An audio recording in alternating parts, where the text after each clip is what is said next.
Okay, so apparently I stopped the video. um, so the point is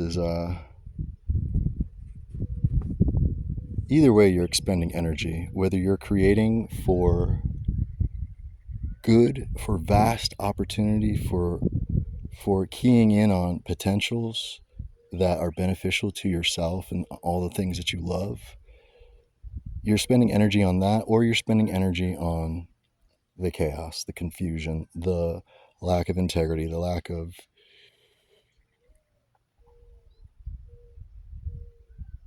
peace and resonance within. Like, there's going to be so many people telling you, oh, if you have this problem, go do this, go do that. Like, go find all these other things to go do and add to your system. Here's a new acronym. Here's a new product. Here's a new whatever. But in most cases, most people are going to improve themselves in a significant way by removing bullshit, not adding a bunch of new protocols. I mean, don't get me wrong, some of that stuff's really cool and can be very edifying to your skill set and your personal development. But when you get to a certain level of performance, you realize in order to get better, you actually have to remove the things that don't work. And the kind of communication that most people are accustomed to. Look, if your communication's serving you and you're where you want to be and like you don't have anything to complain about, ignore everything I'm saying. Like, you teach me something, please. Tell me something. I mean, granted, I'm always learning. I'm always open to improvement, but in my heart, I'm not lacking.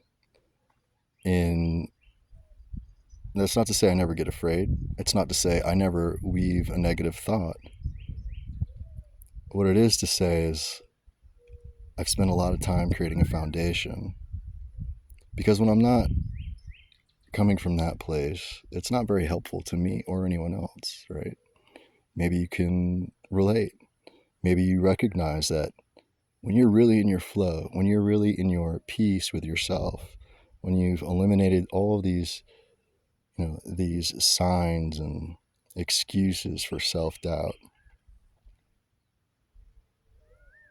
I don't know, man. All I see is magic. All I feel is fire. Everything I see is magical. And all I feel is the fire of life. And not that everyone should feel that.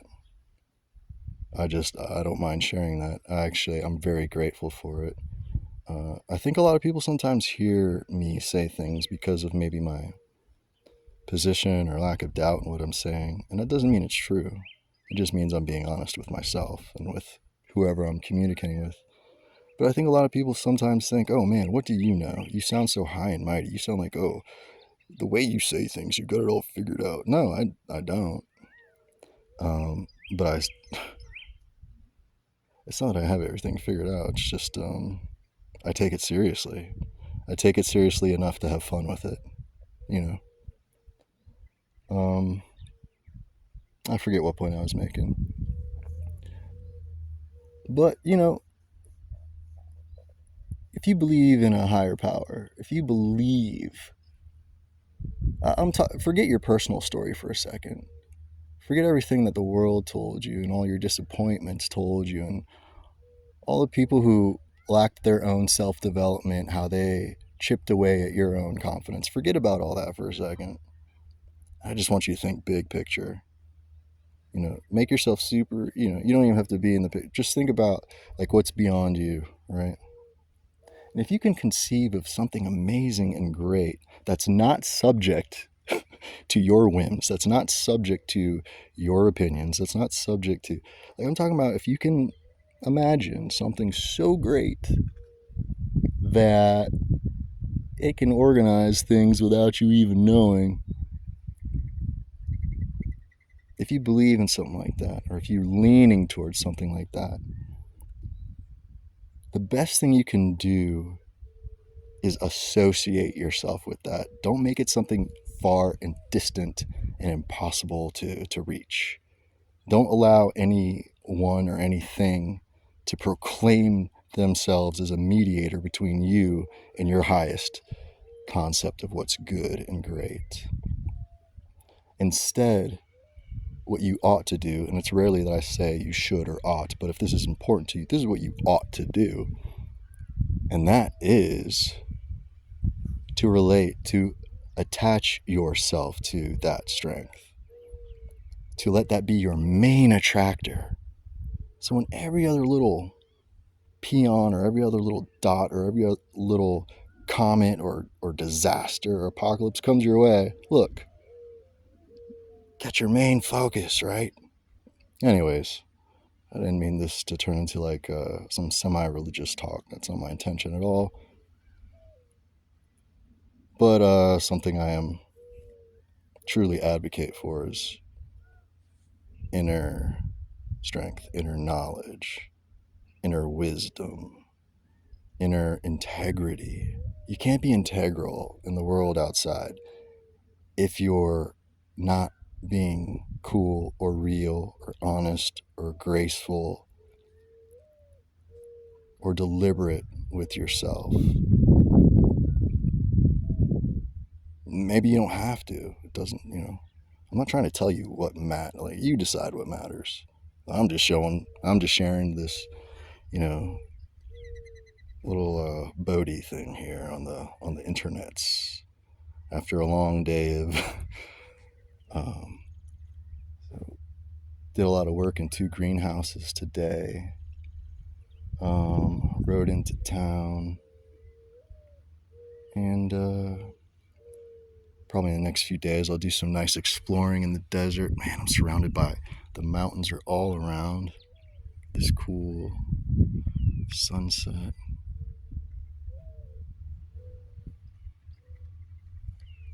And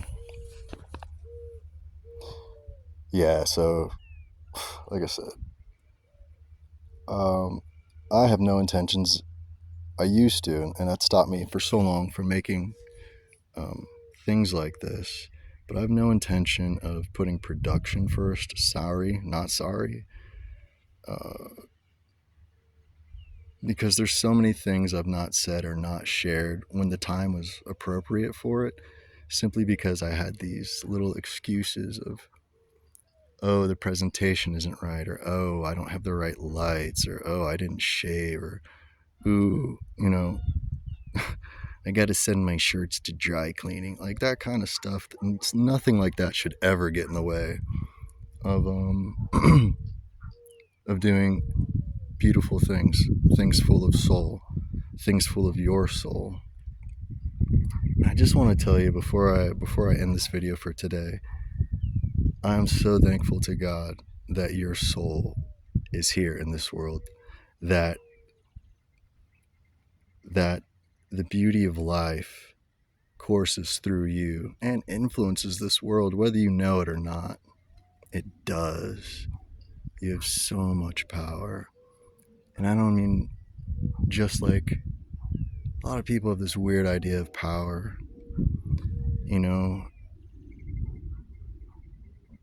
But I'll tell you something.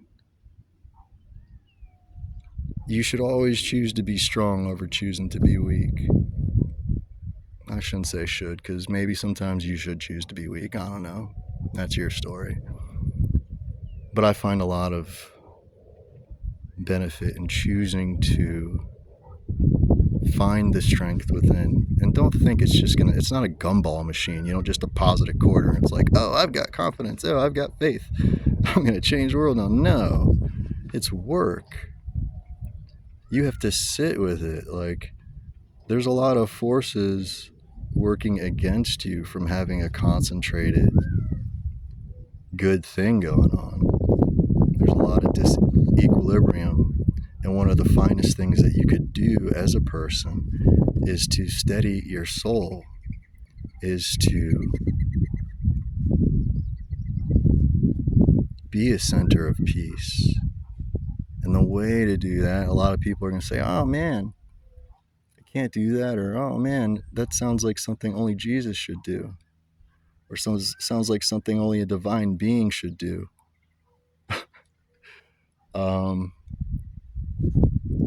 Well, if you really dig into any of those divine texts or amazing figures, oftentimes I think the core of the message, and feel free to disagree with me, but I believe oftentimes the core of the message is, attach yourself to the greatest strength, the greatest power in all of existence. And believe it or not, you will do greater things than have ever been written. A lot of people are kind of like, have written off the opportunity and the ability to really show up in this world in a fucking miraculous way. And that's because we get all caught up in our ego and how we think things. It has to be this way or da da da da. I'm all for like strong advocation, and at the same time, there's this paradox of holding space for more growth, because all our growth happens at the edge. It's not going to be where you're most comfortable. It's not going to be where you're most familiar. You've already grown into that. If you're familiar with it, you already did that. So congratulations, you've achieved that much. Now, keep going. As long as you live, you will experience more life as you go. But not everybody has the will or the energy or the desire to continue learning or growing at the edge, because it's an initiatory aspect of life. It means there's a graduation up ahead, but you have to go through the class first, and you're both the teacher and the class. Again, referring to this inner language that most people simply lack. Too many people have feelings, have processes happening inside, and it's alien to them. They have no idea how to make heads or tails of it. And without giving you a crash course on, step A through Z, the first thing I can tell you is to sit with the still, small voice. And some of you will say, yeah, but when I sit even for 2 seconds, there's a million loud voices. Yep. And that's the work.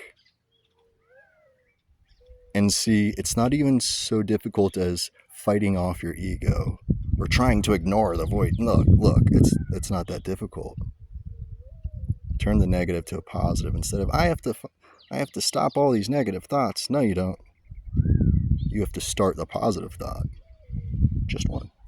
You got a million negative thoughts running on automatic because they've been habituated. All the neural grooves are there for however many years you've been operating under that paradigm of the self-image that makes you a mystery to yourself.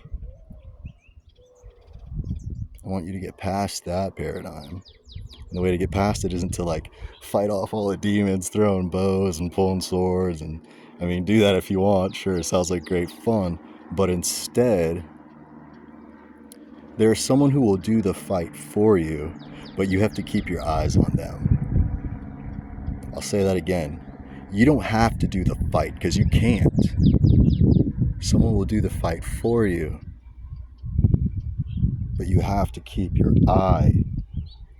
I said eyes before, but now I mean eye. Because when the eye is single, it's when the light enters the body. When the eye is single, how do you do that? You don't look at all the different ways. You go to the one. You get singular. Only on that. When your vision and your mind and your heart and your openness is only the flashlight, only the laser beam on that, bro, you've heard the story. Homie was out on the sea, and he looked to his disciple. He said, come to me. And little homie said, definitely, bro. I am on my way. I'm stepping out of the boat. I'm stepping onto the water.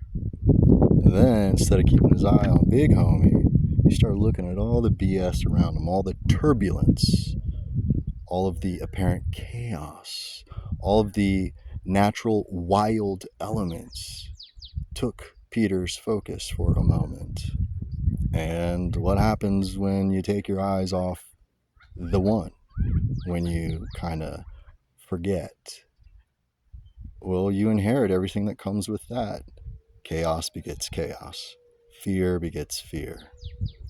And these types of things have no bottom. There's no bottom to it. So, as fast and as much as you can spin up negativity, there's enough material to fill your worst fantasies. But the moment, and I do mean the moment, which is an infinitesimally small slice of time, in that moment, when you say, get thee behind me, I'm putting my eyes on, bam.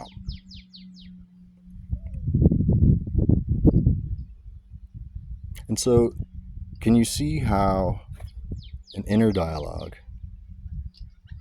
is not separate or unlike the higher dialogue? If your higher dialogue is in the box of exterior sources, like other people tell you, like everything I'm telling you is exterior right now, and it shouldn't be authoritative for you. I only mean to offer this as food for thought. If you're not a thinker, you're gonna hate this. If you're not driven by a desire to, like a sunflower follows the sun, if you don't have that desire first, like of all the other things, like, look, yes, there's weeds popping out of the garden. Yes, there's, wild birds that want to come and peck your seeds before you've, eat you up before you've come to full bloom. Look, there's all the stuff, but there's only the one, right? But that's up to you. And I think I've said enough for today. So I really appreciate whoever has listened to this, whoever you are. Thank you. Again, I really mean this. I'm grateful for your soul in this world. I really believe in every one of us, and I do believe that the world would not be okay without you. So really, thank you for being here. You're more powerful than you've ever been led to believe. Okay, the most beautiful, most powerful, most rewarding life is in bringing your inner genius to light. That's what this world needs more of. Your inner genius coming to light. A lot of people are not going to like when I say it that way, but I said it, and I don't say it for you to like. I say it because it's in me to say, and you may want to do the same thing.